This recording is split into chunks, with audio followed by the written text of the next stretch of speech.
नमस्कार दोस्तों, जीके संसार में आप सभी का स्वागत है। आज हम सब जनरल साइंस के अंतर्गत बायोलॉजी के क्वेश्चंस करेंगे और इसके अंतर्गत हम सब 250 प्लस क्वेश्चंस करेंगे जो कि आपके सभी प्रतियोगी परीक्षाओं के लिए इंपॉर्टेंट होगा।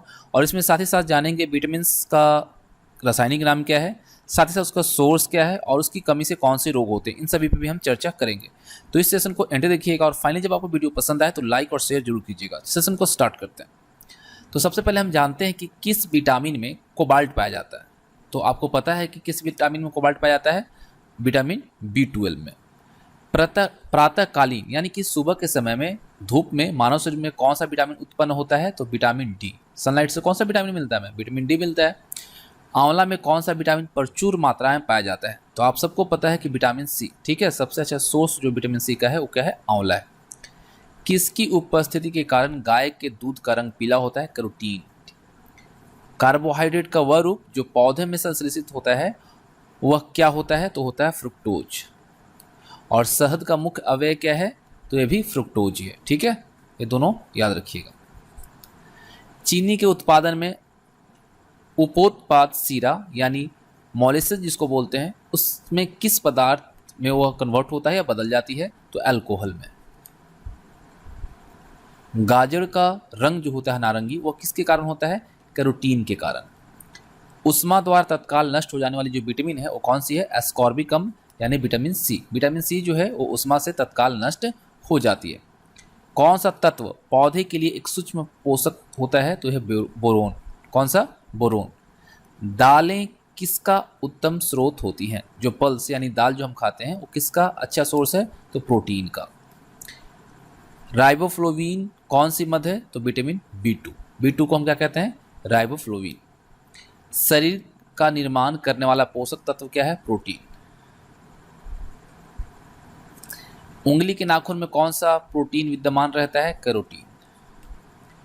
विटामिन ई मुख्य रूप से किसके लिए महत्वपूर्ण है? तो लिंग ग्रंथियों की सामान्य क्रिया में यह महत्वपूर्ण भूमिका निभाता है। ठीक है, अगला प्रश्न है किस प्रोटीन के कारण एक कोशिका में विषाणु द्वारा आक्रमण पर आंसू प्रभावित होने में कमी आती है? तो यह है क्लोरोमाइसिटीन। ठीक है, क्या है? क्लोरोमाइसिटीन। स्तन के दूध के माध्यम से मां द्वारा बच्चे को अंतरित किए जाने वाले प्रतिरक्षी कौन है? सहज प्रतिरक्षक। विटामिन ई का रासायनिक नाम क्या है? विटामिन ई जो है उसका रासायनिक नाम क्या है? टोकोफेरोल। क्या है? टोकोफेरोल। और कौन से विटामिन जल में घुलनशील है? Vitamin B complex, B and C. ये क्या है? जल में घुलनशील विटामिन है। उसके बाद अगला प्रश्न आता है कि वसा में घुलनशील विटामिन कौन से है? तो vitamin A, vitamin D, vitamin E और विटामिन के। ये क्या है? ए, डी, ई, के। ए जो है वसा में सोलुबल है। ठीक है, फैट में सोलुबल है। अब देखिए किस विटामिन को अपनी सक्रियता के लिए कोबाल्ट की आवश्यकता होती है? तो विटामिन B12। कार्बोहाइड्रेट के अलावा हमारे आहार में ऊर्जा का एक प्रमुख स्रोत क्या होता है? तो होता है वसा। किस विटामिन की कमी से बच्चों के अंगों की अस्थियां मुड़ जाती हैं? तो ये विटामिन डी की कमी से। वह धातु कौन सी है जो विटामिन B12 का एक घटक है? तो है कोबाल्ट। तो आप देख सकते हैं किस तरह से क्वेश्चंस को, एक ही क्वेश्चन को किस तरह से घुमाकर पूछा जाता है। मानव शरीर में संक्रमण को रोकने में मदद करने वाला विटामिन कौन है? Vitamin A. इसको हम क्या जानते हैं? रेटिनोल, है ना। विटामिन ए को रेटिनोल के तौर पे जाना जाता है। 14 वर्ष की आयु तक के बच्चों के विकास के लिए सबसे महत्वपूर्ण तत्व कौन है? प्रोटीन। और सबसे अच्छा प्रोटीन का सोर्स क्या है? पल्स, दाल। छिली हुई सब्जियों को धोने से कौन सा विटामिन निकल जाता है? Vitamin C. खाद्य प्रोटीन में से अगर देखें तो दो सबसे समृद्ध ज्ञात स्रोत कौन सा है? तो सोयाबीन और मूंगफली। ठीक है, खाद्य प्रोटीन में सबसे ज़्यादा सोयाबीन में और मूंगफली में क्या मिलता है? प्रोटीन मिलता है। आजकल दूध को संतुलित आहार नहीं माना जाता क्योंकि इसमें अभाव है किस चीज का? आयरन का और विटामिन सी का। निर्जलीकरण के दौरान आमतौर पर शरीर से किस पदार्थ की हानि होती है? तो क्या होता है? सोडियम क्लोराइड का। किसका? सोडियम क्लोराइड का। देह निर्माता किसे कहा जाता है? प्रोटीन को। ठीक है, शरीर का निर्माता किसे कहा जाता है? शरीर का निर्माता प्रोटीन को। ठीक है, हरी पत्तेदार सब्जियों में मुख्यतः कौन सा विटामिन पाया जाता है? Vitamin A. गर्भवती स्त्रियों में प्राय किस चीज की कमी होती है? कैल्शियम और आयरन की। अब देखिए कार्बोहाइड्रेट शरीर में किस रूप में संचित रहते हैं?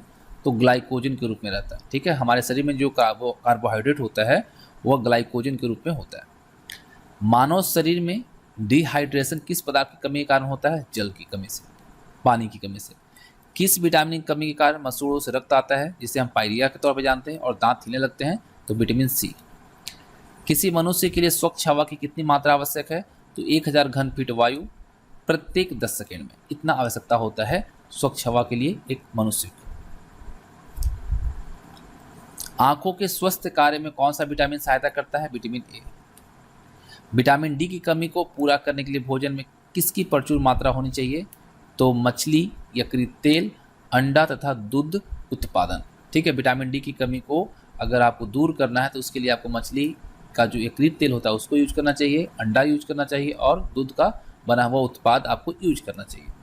विटामिन सी में कौन सा अम्ल उपस्थित होता है? एस्कॉर्बिक अम्ल। ताजी सब्जियां किस विटामिन का अच्छा सोर्स है? Vitamin E. याद रखिएगा, ताजी सब्जियां जो है किस विटामिन का अच्छा सोर्स है? Vitamin E.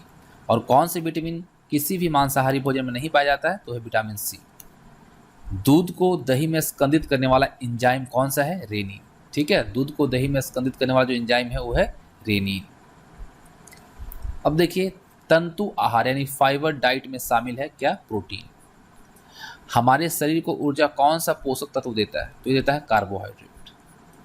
स्वस्थ हृदय के लिए व्यक्ति को क्या लेना चाहिए? संतुलित आहार, पर्याप्त निद्रा और सही मात्रा में शारीरिक व्यायाम करना चाहिए। ठीक है, कार्बोहाइड्रेट के अलावा हमारे आहार में ऊर्जा का एक प्रमुख स्रोत क्या होता है? वसा।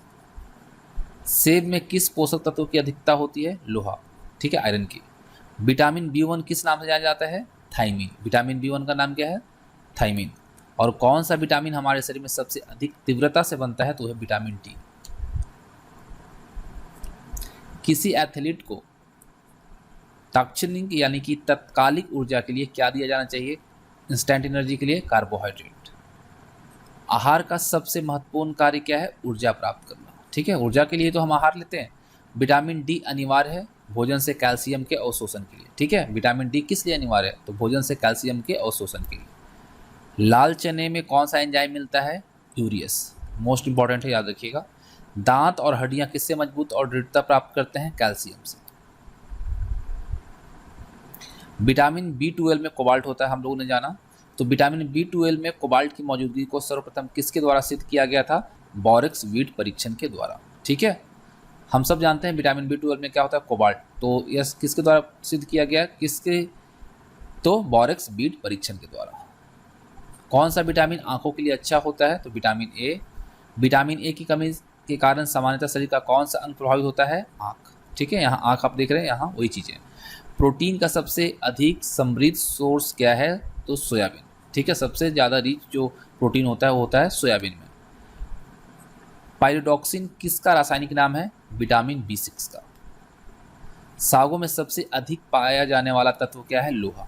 ठीक है, मछलियों की यकृत तेल में किसकी प्रचुरता होती है? तो हम लोगों ने अभी देखा विटामिन डी का। अब देखिए, उपास्थि तथा हड्डियों के निर्माण और संपोषण में आवश्यक तत्व क्या है? कैल्शियम। कौन सा एमिनो अम्ल मानव पोषण के लिए अर्थ अनिवार्य माना जाता है? तो है हिस्टिडीन। ठीक है, हिस्टिडीन जो है ऐसा एमिनो अम्ल है जो कि मानव पोषण के लिए अर्थ अनिवार्य माना जाता है। गाजर किस विटामिन का एक संपन्न स्रोत है? Vitamin A. साइट्रस फल में कौन सा विटामिन पाया जाता है? Vitamin C. जो खट्टे फल होंगे उसमें विटामिन सी पाया जाएगा। ठीक है, किस रेशों में संकुचनशील प्रोटीन होते हैं? तो एक्टिन और मियोसिन। अब देखिए, एक उबलता अंडा ऊर्जा की कितनी कैलोरी प्रदान करता है? 77।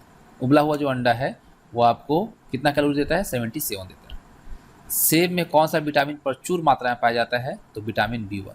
ठीक है, आयरन भी होता है लेकिन विटामिन B1 भी होता है। ठीक है, प्रोटीन अगर पूछा जाए तो उसमें क्या हम लोग देखा कौन सा विटामिन होता है? Vitamin B1। और साथ ही साथ सेब में आयरन भी पाया जाता है। नाभिकीय विकिरण का अत्यधिक दुष्प्रभाव सबसे पहले मानव शरीर के किस अंग पर पड़ता है? त्वचा पे। और आयोडीन युक्त नमक किस काम के लिए लाभकारी है? तो थायराइड के लिए, जिसके ऑटो ग्रंथि भी कहते हैं, इसके लिए उपयोगी है। ठीक है, अगर इसकी कमी से कौन से रोग होता है? थायराइड होता है आयोडीन की कमी से। ठीक है, अन्न एक समृद्ध सोर्स होते हैं इसके स्टार्च के। फंक ने आविष्कार किया था विटामिन का।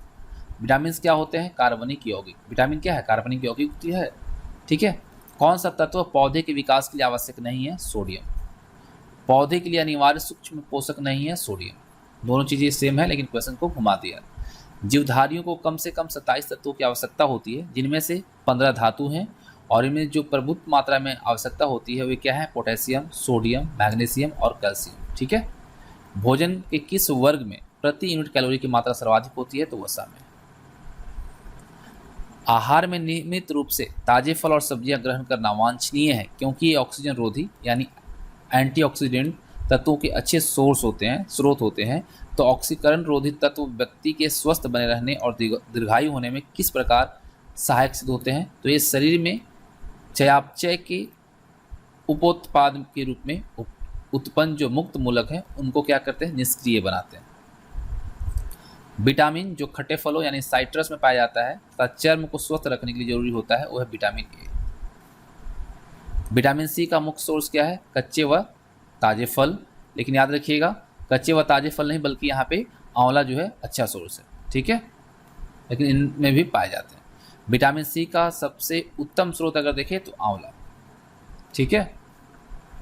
किसमें विटामिन सी की मात्रा सर्वाधिक होती है? तो संतरा में। अगर ऑप्शन के अकॉर्डिंग रहे तो संतरा, लेकिन वैसे हम देखते हैं कि जनरली जो सबसे अच्छा सोर्स है विटामिन सी का वो क्या है? आंवला। लेकिन संतरा में विटामिन सी पाया जाता है। विटामिन सी का रासायनिक नाम क्या है? अस्कॉर्बिक अम्ल। घाव भरने में सहायक विटामिन कौन सा है? Vitamin C. और किसके अवशोषण में विटामिन सी मदद करता है? लोह के यानी आयरन के। किस विटामिन की कमी से खून का थक्का धीरे धीरे बनने की बीमारी होती है? विटामिन के। रक्त का थक्का बनने में किस विटामिन की आवश्यकता होती है? के की। तो आप देख रहे हैं कि क्वेश्चन किस तरह से घुमाता है। ये सभी क्वेश्चन आए हुए हैं। ठीक है। रुधिर स्कंदन में कौन सा विटामिन प्रभावी होता है? विटामिन के। आंत के जीवाणु द्वारा संश्लेषित होता है विटामिन के। और विटामिन डी का सोर्स क्या है? सूर्य की किरण, सनलाइट है ना। और सूर्य की किरण से कौन सा विटामिन प्राप्त होता है? विटामिन के। विटामिन डी में निम्नलिखित में से क्या पाया जाता है? तो देखिए यहाँ पे निम्नलिखित है, तो यहाँ पे क्या पाया जाता है? कैल्सीफेरोल पाया जाता है। ठीक है। रतौंधी किसकी कमी के कारण होती है? तो विटामिन ए की कमी से होता है। अब देखिए, मानव शरीर में विटामिन ए संचित रहता है कहाँ पे? यकृत में, लीवर में। विटामिन ए की मात्रा अधिक मिलती है किसमें? गाजर में। और किसका निर्माण हमारे शरीर में नहीं होता है? तो है विटामिन ए। विटामिन ए का हमारे शरीर में निर्माण नहीं होता। जिस विटामिन में कोबाल्ट है वह है विटामिन B12। साइनोकोबालमिन किसको कहते हैं? विटामिन B12 को कहते हैं। Thiamine vitamin B1। और जल में घुलनशील विटामिन कौन सा है? विटामिन बी और सी। ठीक है। जल में घुलनशील विटामिन कौन सा है? वह है आपका विटामिन बी और विटामिन सी। एक मनुष्य को बेरी सूखा रोग और स्कर्वी रोग की बीमारी हो, यदि वह नहीं ले रहा है तो विटामिन B1, डी और सी। ठीक है। बेरी B1 सूखा रोग विटामिन डी और स्कर्वी विटामिन सी की कमी से। ठीक है। अगर ये नहीं ले रहा है तो इस बीमारी से वह ग्रसित होगा। अब देखिए, कौन सा विटामिन किसी स्वप्न को पर्याप्त अवधि तक याद रखने में सहायक होता है? तो विटामिन B6। केला जो एक फल के रूप में अत्यधिक मूल्यवान भोज्य पदार्थ माना जाता है, उसमें प्रति 100 ग्राम में कितना ऊर्जा होता है? तो 116 कैलोरी होता है। प्रोटीन की अधिकतम मात्रा कहाँ पाई जाती है? सोयाबीन में। तो आप देख सकते हैं एक ही क्वेश्चन को कितनी दफ़ा घुमाकर पूछा गया। कौन सा प्रोटीन सबसे अच्छा सोर्स है? प्रोटीन का सबसे अच्छा सोर्स है, तो यहाँ पर ऑप्शन के अकॉर्डिंग आप देखेंगे, यहाँ पे जो क्वेश्चन था उसमें मूंगफली। ठीक है। प्रोटीन एवं वसा दोनों की प्रचुरता किसमें होती है? प्रोटीन में होती है। ठीक है। प्रोटीन और वसा दोनों की प्रचुरता किसमें होती है? मूंगफली में। ठीक है। गेहूं का जो रोटी बनाते हैं हम सब, उसमें गुणों को प्रभावित करने वाला पदार्थ जो है कौन सा है? ग्लूटेन जिसको कहते हैं। ठीक है। एक कठोर परिश्रम करने वाले पुरुष की दैनिक ऊर्जा की आवश्यकता कितनी होगी? 4000 किलो कैलोरी। लंबे समय की कसरत का मुख्य ईंधन क्या होता है? कार्बोहाइड्रेट। हमारे शरीर में अम्लीयता तथा क्षारकता के बीच जो तत्व संतुलन बनाए रखता है वो है फास्फोरस। मानव शरीर में अधिकतम मात्रा में पाया जाने वाला तत्व कौन सा है? कैल्शियम। और किस फल में लौह प्रचुर मात्रा में पाया जाता है? करौंदा। पालक के पत्तों में किसकी मात्रा सबसे अधिक होती है? आयरन की होती है। रिच इन आयरन होता है पालक। लौह का अच्छा सोर्स क्या है? पालक। आयरन का सबसे अच्छा सोर्स क्या है? पालक। ठीक है। लौह का अंश सबसे अधिक पाया जाता है हरी सब्जियों में। किसकी उपस्थिति के कारण दूध में मिठास आ जाती है? लैक्टोज की वजह से। दूध किस बैक्टीरिया के कारण खराब हो जाता है? लैक्टोबैसिलस। ठीक है। लैक्टोबैसिलस के कारण दूध खराब होता है। और दूध का दही में परिवर्तन किसके कारण होता है? बैक्टीरिया के द्वारा। गाय के दूध के हल्के पीले रंग का कारण किसकी उपस्थिति है? कैरोटीन। भैंस के दूध में औसत वसा की मात्रा कितनी होती है? 7.2%। और दूध को पचाने के लिए आवश्यक एंजाइम रेनिन और लैक्टेज मानव शरीर में कितने वर्ष की आयु में लुप्त हो जाते हैं? तो 8 वर्ष। दूध प्रोटीन को पचाने वाला एंजाइम कौन सा है? रेनिन। कैसीन दूध होता है या होती है? प्रोटीन। दूध का धवल रंग किसकी उपस्थिति के कारण होता है? कैसीन। और कौन सी प्रोटीन दूध में पाई जाती है? कैसीन। शरीरों में उत्तक का निर्माण जो होता है वो प्रोटीन से होता है। मानव शरीर की धीमी वृद्धि किसकी कमी के कारण होता है? प्रोटीन की कमी के कारण। पपीता में मुख्यतः कौन सा विटामिन पाया जाता है? तो विटामिन सी। ठीक है, वैसे आप देखेंगे जनरली विटामिन कौन सा पाया जाता है? सी। कहाँ पाया जाता है? खट्टों में, लेकिन पपीता में विटामिन सी पाया जाता है। ठीक है। अल्फा कैरोटीन एक प्रोटीन है जो त्वचा में उपस्थित होता है। सामान्य क्रियाशील महिला के लिए प्रोटीन की उपयुक्त दैनिक मात्रा कितना है? 45 ग्राम कैलोरी। ठीक है, प्रोटीन कितना चाहिए? 45 ग्राम चाहिए। दूध पिलाने वाली माँ को प्रतिदिन आहार में कितने ग्राम प्रोटीन की आवश्यकता होती है? 70 ग्राम। लार की सहायता से क्या पचता है? स्टार्च। और किस विटामिन को हार्मोन माना जाता है? तो विटामिन डी को। विटामिन डी के सर्जन में पाया जाता है कैल्सीफेरोल। और अलसी किसका प्रचुर सोर्स है? ओमेगा 3 वसीय अम्ल का। ठीक है, अब देखिए यहाँ पे हम देखते हैं कि विटामिन, पहले हम जानेंगे जल में घुलनशील विटामिन। तो हम लोगों ने देखा कि बी और सी है, लेकिन बी कॉम्प्लेक्स, बी के जितने भी हैं ओ और सी क्या हैं? जल में घुलनशील हैं, बाकी वसा में घुलनशील हैं। तो विटामिन B1 जो है थायमीन, इसका रासायनिक नाम है। इसका अच्छा सोर्स मांस, अंडे, अनाज, ईस्ट ये सभी हैं। इसके अभाव से बेरी बेरी रोग होता है। विटामिन B2 इसको हम सब क्या जानते हैं? राइबोफ्लेविन के नाम से जानते हैं। पनीर, अंडे, गेहूँ, मांस, जिगर इन सभी से प्राप्त होता है। और इसकी कमी से किलोसिस बीमारी होती है। विटामिन B5 जिसको निकोटिनिक अम्ल भी कहा जाता है, इसका अच्छा सोर्स है मांस, जिगर, मछली, दूध, अनाज, अंडे आदि। ठीक है, इसकी कमी से जो रोग होगा वो पिलाग्रा 4D सिंड्रोम होगा। ठीक है। विटामिन B6 पायरोटॉक्सिन इसका रासायनिक नाम है। इसका अच्छा सोर्स है दूध, ईस्ट, अनाज, मांस, जिगर आदि। और इसकी कमी से रक्तहीनता यानी एनीमिया रोग जो होता है, चर्म रोग, पेशी ऐंठन ये सभी होंगे। विटामिन B3 इसको पैंटोथेनिक अम्ल कहा जाता है। इसका अच्छा सोर्स है दूध, टमाटर, मूंगफली, गन्ना, ईस्ट, अंडे, जिगर, मांस। ठीक है, इसकी कमी से चर्म रोग, बाल सफ़ेद होना, जनन क्षमता कम होना हो जाएगा। विटामिन B7 बायोटीन इसका रासायनिक नाम है। इसका अच्छा सोर्स है ईस्ट, गेहूँ, अंडा, मूंगफली, चॉकलेट, सब्जी, फल। और इसकी कमी से जो उत्पन्न रोग होगा वो चर्म रोग, बालों का झड़ना और लकवा मार सकता है। फॉलिक अम्ल इसका अच्छा सोर्स है जिगर, सोयाबीन, ईस्ट, गुर्दे इत्यादि। इससे कमी से रक्तहीनता, धीमी वृद्धि। विटामिन B12 साइनोकोबालमीन इसका अच्छा सोर्स है मांस, मछली, जिगर, अंडा, दूध, है ना। और इसकी कमी से रक्तहीनता, धीमी वृद्धि भी होता है। विटामिन C जो है अस्कॉर्बिक अम्ल इसका रासायनिक नाम है। नींबू वंश के फल से यानी साइट्रिक फल से, टमाटर, सब्जियां, आलू तथा अन्य फल में मिलता है। और इसकी कमी से जो रोग होता है स्कर्वी रोग होता है। वहीं हम वसा में घुलनशील विटामिन की बात करें तो A, D, E, K है। तो विटामिन ए का रासायनिक नाम है रेटिनॉल। आपको विटामिन ए मिलेगा दूध से, मक्खन से, अंडा से, जिगर से, मछली का तेल से।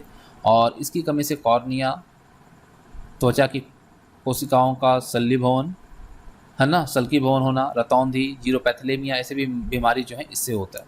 विटामिन डी इसको कैल्सीफेरोल के तौर पे हम जानते हैं, या ऑर्गे कैल्सीफेरोल के तौर पे भी इसका जाना जाता है इसको। ठीक है, इसका अच्छा सोर्स है मक्खन, जिगर, अंडा, मछली का तेल, गुर्दे, त्वचा, ईस्ट। और सूर्य में प्रकाश संश्लेषण जो होता है, सनलाइट से भी हमें विटामिन डी मिलता है। इसकी कमी से सूखा रोग, ऑस्टियोपोरोसिस, मलेशिया भी रोग होता है। विटामिन ई इसको टेकोफेरोल कहा जाता है। ठीक है, और इसकी अच्छी सोर्स की अगर हम बात करें तो हरी सब्जियां, गेहूं आदि से हमें प्राप्त होती है। इसकी कमी से जनन क्षमता में कमी और पेशियां कमज़ोर होती हैं। विटामिन के इसको नैप्थोक्विनोन कहा जाता है रासायनिक नाम। और पनीर, अंडा, जिगर, टमाटर और बैक्टीरिया से आपको प्राप्त होगा। और इसकी कमी से रक्त का थक्का नहीं जमना हो जाता है, यानी कि आपका जो ब्लड है वो क्लोट नहीं होगा। तो इस तरह से जो इम्पॉर्टेंट क्वेश्चन थे आप लोगों ने देखा कि एक ही प्रश्न को किस तरह से घुमा घुमा कर प्रीवियस ईयर में कई दफ़ा अलग अलग परीक्षाओं में पूछे गए। तो आप समझ सकते हैं कि एक प्रश्न को किस तरह से घुमाया जाता है। तो यहाँ से आपको देखने के बाद काफ़ी आइडिया मिल जाएंगी और इस तरह के प्रश्न काफ़ी इजीली आपको रिवाइज भी हो जाएगा। तो उम्मीद करता हूँ वीडियो पसंद आई होगी, तो वीडियो को लाइक और शेयर कीजिएगा और अगर कोई सुझाव हो तो कमेंट बॉक्स में जरूर बताइएगा। Thanks for watching.